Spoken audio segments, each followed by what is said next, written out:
everybody. Welcome. This is the ARROYO Show. My name is Brandon Arroyo. If it's your first time here, give it a thumbs up and a subscribe. What a guest we have for you today. You can see him on the very popular Netflix show Kaleidoscope, out now. Nate KATSUKI, welcome. Great to meet you, brother. How's it going? Good, Brandon. Pleasure to speak with you. I'm excited to be here. I'm excited to have you here, and I'm excited to be dry here and in front of a nice warm curtain instead of being outside in the rain. How's everything going? You're in Brooklyn these days, correct? I am, yes. It's not as rainy as in LA, surprisingly. Usually we're the ones with the crummy weather, and Right, I'm just jealous of LA. So you would think it would be backwards, like it would be raining in Brooklyn, but sunny here. It's just not the I case. know what's going on. It's crazy, It's but almost like we're in a kaleidoscope that's just spinning everything around. yeah, I love your segues. They're incredible. Thank you so much, man. I've practiced many years for these things. I can tell. I researched you before this. I'm familiar with your work, so Really? I'm excited. Okay, well, now I this. got to ask then, what was the first thing that jumped out to you, sir? Well, I mean, it was actually the Mac Miller interview that you did Yes. like 10 years ago. And then also with Alba Baptista, the interview you sent me. I just appreciate your interviewing style, and especially helping people at the start of their careers get some exposure. And I know I mentioned to you that offline. So I just appreciate being here and giving those other actors opportunities. And man, well, I appreciate you being here, and I'm really excited to be here and chat with you about such an exciting time in your acting career. You have a lot of exciting things going on in your life in general. We're going to get to that in a minute, but I do want to start right off with Kaleidoscope. So it's been so. It's a different type of show than what we've seen on Netflix lately. It's one of those shows where you don't have to watch it in order, and you'll still be getting everything that you need to out of the show. What was your thoughts when you first saw this program, and was it confusing to read a script where it's not necessarily chronological order? For me, my part is I'm in a few episodes of the show. It's a smaller role. So how I got involved in the process was my manager sent me just the sides to specific scenes that I auditioned for. So I didn't have the pleasure of reading the entire script from the beginning. So from my perspective, it kind of was just like another project that came through the wire. You know, I had an opportunity to audition for the character Brad, who's the son of one of the main characters, played by Rufus Sewell, who's a security director of a vault as well. I'll leave it there. So from that perspective, it wasn't different from any other show. But then once going through the process, I started talking to the showrunner, Eric Garcia, who wrote the show and directed a few episodes. And he started explaining the concept to me when I was brought on. And then I was immediately fascinated, because a show like this has never been done before. And from what I've read about the scripts and the different characters, I knew it was going to be good. So I was just thrilled to be a part of it. And to have so many scenes directly across from Rufus, as you mentioned, were you able to take anything away from just being on set with him that closely, or what was that experience like for you, being across from somebody so experienced in the acting game? It was incredible. I learned a ton from Rufus from our scenes. One of which is when I first met him, he could tell I was a little nervous, I think. So he pulled me aside and he's like, hey, do you want to rehearse a little bit? I was like, absolutely. I mean, just the pleasure of rehearsing with him off camera was, I would take that over just being in the show, anytime. One thing he told me though, because I was asking him how the filming process was going, and he was saying that it's going well. He said but sometimes it's easier to be a lead in a show or have more scenes because you kind of get into more of a groove of a show compared to just coming in for a day or two to film. So I thought that was really interesting, and that kind of put me more at ease that it's sometimes hard to come in and feel the vibe of the set, get to know all the players, and just jump right into it when some of the more seasoned actors who are have longer filming schedules, they kind of get more used to the cadence of everything. So he really put me at ease from the start, and I was just really thankful to be acting against him. It's so true. And there's a actress by the name of Jenna Fisher has a book called The Actor's Way, and points out in it that a lot of times the person that's most prepared for their day on set is the person that has three lines that may be asking, would you like Pepsi with that? Would you like Coke? Because we will think of 400 different ways that we're supposed to say that one line. Whereas if you're a series regular or a recurring character, a heavy recurring character, sometimes it's a little bit easier. And for you in this sort of situation Absolutely. where you're jumping right into a character that's going to recur for a couple of episodes, and it's a Netflix show that there's a lot of conversation around. Were there a lot of nerves even just once you found out you were booked? What was that whole process like for you, just preparing your mind for making a jump from being in the modeling field to being in the acting field? Yeah, nerves is a good word for it. Because I've done a lot of modeling work, as you mentioned, and commercial acting, but with commercials there's not really that many lines, and you're just mostly like smiling next to a product, and like using it really, knowing your angles. So it's sort of like modeling of movement. But this was my first acting gig that was really a professional job. So when I first booked it, I didn't actually think it was a real opportunity because I was sort of in shock.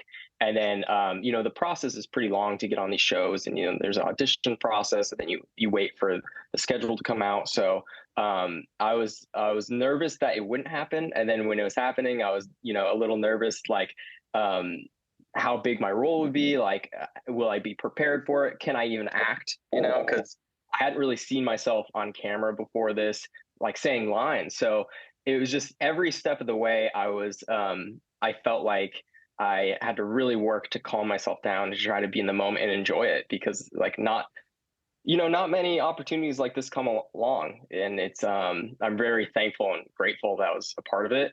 So I tried to keep in that mindset throughout the process, and then actually filming it and being on a set that large with professionals like Rufus and Eric and Juan Carlos Esposito and everyone else. It in some ways it made it feel like very big and nerve wracking. In other ways, because they're also professional, it made it feel like one of the easier shoots I've done.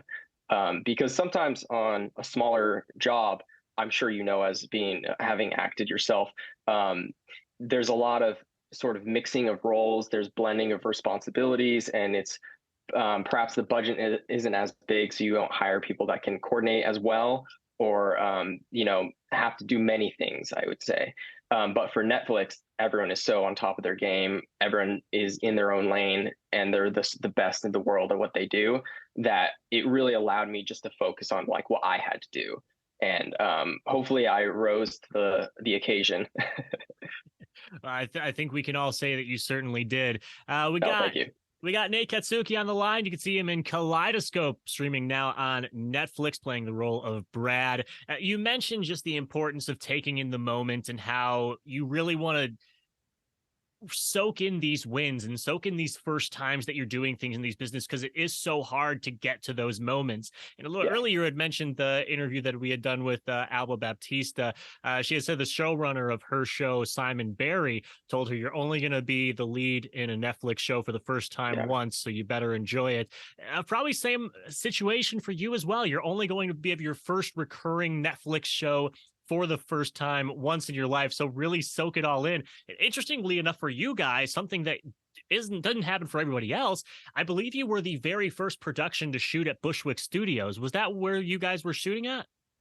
Yeah. We're shooting Bushwick and then all around Brooklyn, which was an incredible experience. It's a beautiful facility, and for an actor based out of New York, there's always that question in your head, like, should I be in LA? Like, and I think a lot of people share that mindset, but I think now this proves that you can be in New York and be on great TV, make great films and projects because Netflix is around, and I'm sure other studios will follow Yeah, and because there's it's some a great place to be.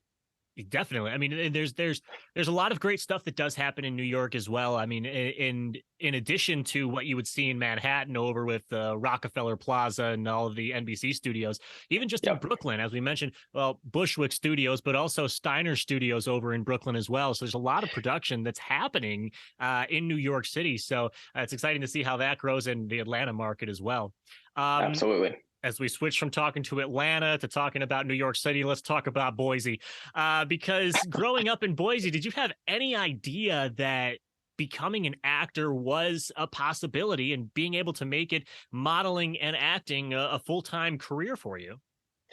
Um, the quick answer is no, and I didn't have any really aspirations growing up to be a model or actor. I didn't think I had the talent, look, nor the I don't know the connections to do that. Real quick, Um, just funny that you say that, but then now we're an international model. You weren't sure that you had the look. Well, well, clearly you've got the look, and billion oh, dollar corporations are saying that's the guy with the oh my look. God, you're too kind, Brandon. But it's so funny because I think a lot of professions you can grow into and you can work towards. So I don't think anyone would necessarily pick me out of a lineup growing up and say, "Oh, he's got it," because there's certain people that I think that definitely happens to, where they get scouted young. Like I think Ashton Kutcher got scouted when he was young, like in Iowa at some bar, you know. So that didn't happen to me. And I think growing up in Boise, you sort of feel like that industry is like it could be a million miles away because none of it films in Idaho really, besides like Napoleon Dynamite, which was our claim to fame growing up, which we were stoked about. It's a Believe me, classic. It is. it's a classic. It's so good. I should rewatch it this weekend. Uh, but anyway, yeah. So growing up there, it didn't feel like it was necessarily obtainable. But then I was fortunate enough to be able to travel to like LA and New York growing up. And I remember experience. We were in New York and we stumbled upon the Gossip Girl set. And we waited outside the trailers, and my sister was able to get a picture with Penn Badgley, who plays Dan Humphrey, I think. I'm pretending like I don't know the show as well as I do. I know that show inside and out. But I think those little experiences, just like getting out of Boise and traveling, I think opened my mind to the possibilities. Like, oh, he's just like a guy, and even though he's on TV and he's famous and he's extremely talented, he's a person and I'm a person, so maybe it's possible for me. And I think that lesson was really ingrained into me when I moved to New York, because then it's not only just a possibility, but then on your commute, you see these shows being filmed and you kind of look at the placards and see what's being filmed. And you're like, okay, well, people are just working like anyone else. So, yeah, I hope I answered your question. I think I took the long route to I that think we got answer. there though. I think we ended Okay, up good, getting there. Um, good. was anyone else in your family involved in the entertainment business, or were you kind of blazing new trails here as far as getting into this business? Because it's definitely an industry where a lot of people will do it from generation to generation, and if you're a Right. first one coming into it, you have a lot to learn really quickly. Did you have any relatives in the industry? My aunt and uncle have been actors and actresses from a young age, but more in the theater side and like local community theater. My aunt's a drama teacher back in Boise. My cousins in Los Angeles are involved in music management, but no one that took the more like TV film actor route. And so, yeah, I was in New York. I went to Pace University for business. I graduated, was in corporate marketing for 3 years, and then left to do freelance marketing and sort of stumbled my way into this field. So yeah, I didn't really have any connections into it, but I think if there's a little inkling that you want to do it, I think it's definitely an industry you're able to get into. Is just you need a little drive to kind of get yourself started in case you don't have connections or mentors. Taking a real sharp left turn here, something I do want to talk Sure. about with you, the Lee Pesky Learning Center and why that's Yeah. so important to you, because you've certainly made it, it seems anyway, a goal of yours to continue to have an involvement with it and raise awareness for this center. Can you talk to me about it and why it's so important to you? Absolutely. And thanks for asking too. That's a great question. So when I grew up in elementary school, I had difficulties learning to read. I had a slight disorder of basically I would switch around words, and I would have trouble with fluency. And my teachers noticed that I wasn't picking up books as often as my other classmates, and I was kind of struggling in certain ways. So they diagnosed me with a slight learning disorder. And fortunately for me, I have great parents who noticed this, and my aunt, who's my mom's sister, worked at the Pesky Learning Center, which is an amazing institution based in Boise, Idaho, that helps kids like me and others with learning difficulties overcome those difficulties. And I had the privilege last year of running the New York City Marathon for them, or I guess 2 years ago in 2021, to raise money for the nonprofit. And I'm still involved. I still talk to the director, and I try to have, meet up with him when he's in town.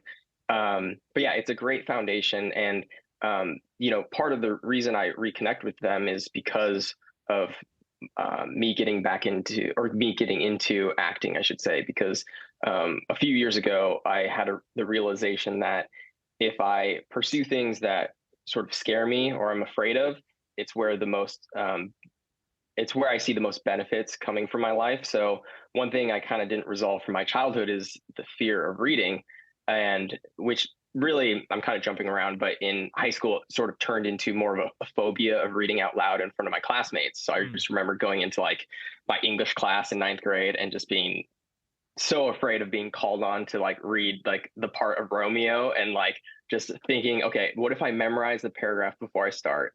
And then I could almost recite it like it's a monologue rather than me reading it. So the other kids would see how like poorly I deal with fluency.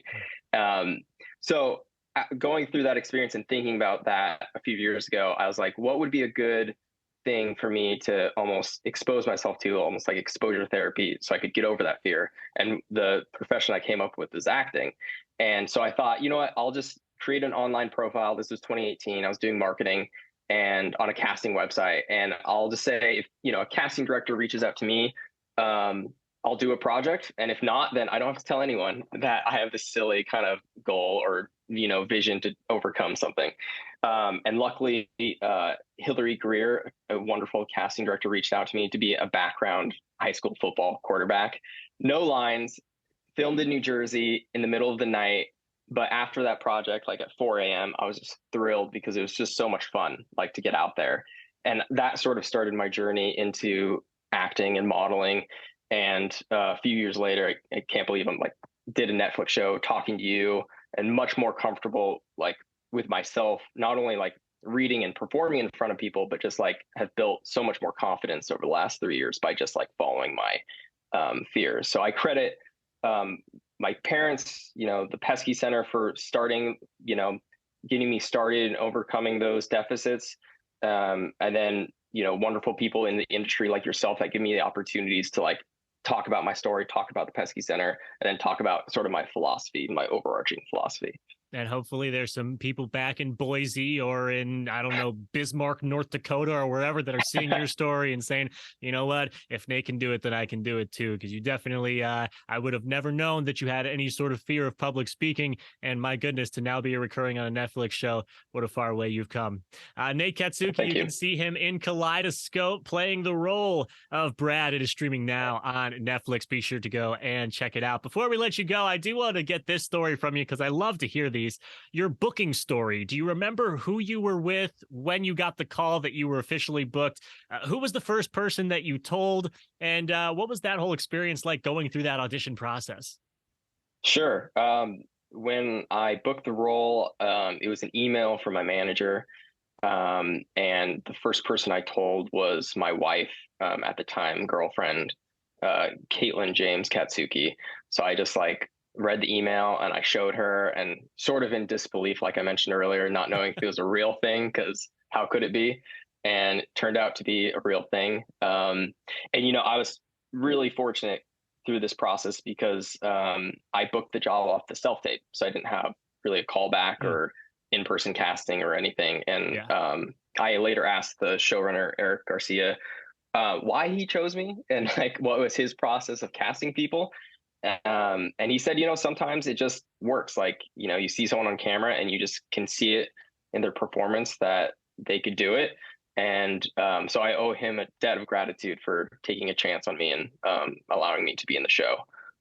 Congratulations on everything, Nate. We really appreciate you giving us some of your time today, brother. And it was great to chat with you. And enjoy being out of the Los Angeles rain, which sounds weird to say, in nice, bright, sunny Brooklyn, New York today. Yeah, right. Oh my gosh. Yeah.